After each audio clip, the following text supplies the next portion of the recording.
So typical situations, so I told you everything you needed to know to do that question, but I didn't warn you in advance that you might have to think. And it's a terrible. So basically, a school teacher's job is to condition you for a lifetime of conformity by systematically shutting down the parts of your brain that still have a bit of imagination and joie de vivre, back when you didn't understand the world as a small child and you just made stuff up, right? That's what school is trying to kill, right? And my job is to find what's left of your brain and try to get it going again. And I'm sorry if the electrodes that I use occasionally produce a small amount of screaming, but I'm used to it. So let's see. We are confronted with a circuit that we've never seen before. It's got 4 inputs and 1 output. And so this is the lock circuit. And one thing we might think of doing if we're trying to understand, you think of this, you think, I've never seen this before, so I'm being asked to do something I can't possibly be expected to do. I can't do this question I thought. Yeah, so that's pretty much how it goes. Right. Instead, we could think about the circuit and try to find out what it does, possibly by constructing its truth table. It's got 4 inputs, so I've got this handy pile of all the 4-bit combinations here. So let's see what happens. Let's start with the top row of the truth table. If we send in 0, 0, 0, 0, then we get a 0 coming into the NOT. That'll come out as a 1 in this OR, which will send a 1 out. If one of the inputs of an OR is 1, we're definitely getting a 1 coming out. So there'll be a 1 coming into this OR, so there'll be a 1 coming out the bottom. Yeah? So actually, we didn't even need to think about any of the other inputs. If the first input is 0, the output is definitely 1. Okay, so what happens next? If the first input is 1, we'll get a 0 here. So that won't trigger this OR. But then if the second input is a 1, that will trigger the OR. So we definitely have 1s here. And we're narrowing down what can possibly be happening. Okay. So how about when we know that we've got a 1 here and a 0 here, so this 4 isn't firing. So we need to look at these. Right, so if we put in 0 and 0 to this AND, 0 will come out, so we'll get a 1 here. If we put in 0 and 1 to this AND, a 0 will come out, so we'll get a 1 here. If we put in 1 and 0, we'll get a 0 out, so we'll get a 1 here. If we put in 2 1s, we'll get a 1 out, and that means we'll get a 0 here. So we'll have, this will be the row where everything is 0. So we can just figure out its truth table. The other way to do it, and it's worth learning to do this, is to think backwards. We're being asked, when is L 0? Okay. So what would make a 0 come out? What makes 0 come out of an OR?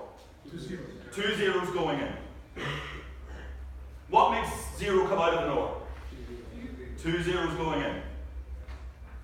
What makes 0 come out of a NOT? A 1. A 1.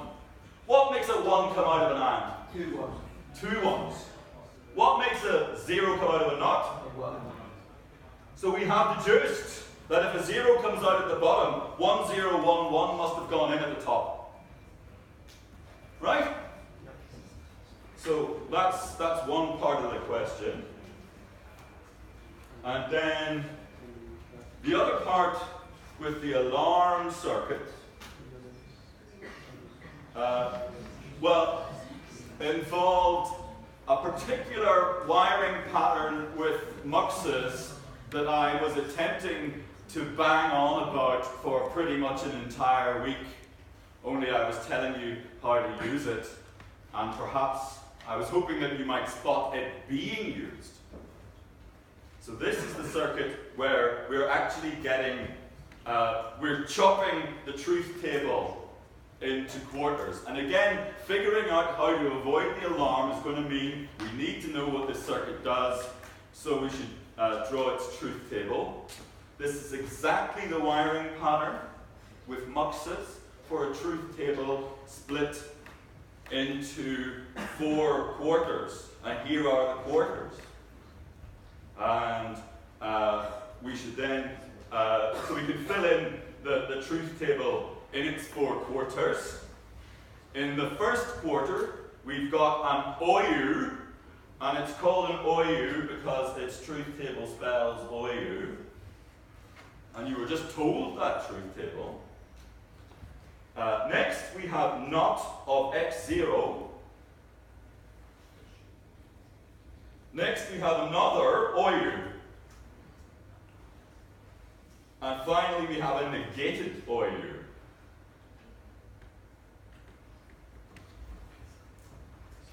So, we're trying to figure out how to get the safe open. We need to reach this combination, which is B. The way the safe works, let me just get this lined up a little better. The way the lock works is that we send in a sequence of bits, and if a 0 comes, so we start with a counter that's at 0, 0, 0, 0, and each time we send in a 0, 1 is added to the counter. Each time we send in a 1, 2 is added to the counter. That was the setup. So we need to figure out how to make use of that ability to choose whether to add 1 or add 2 to jump over the situation where the alarm goes off. Alright?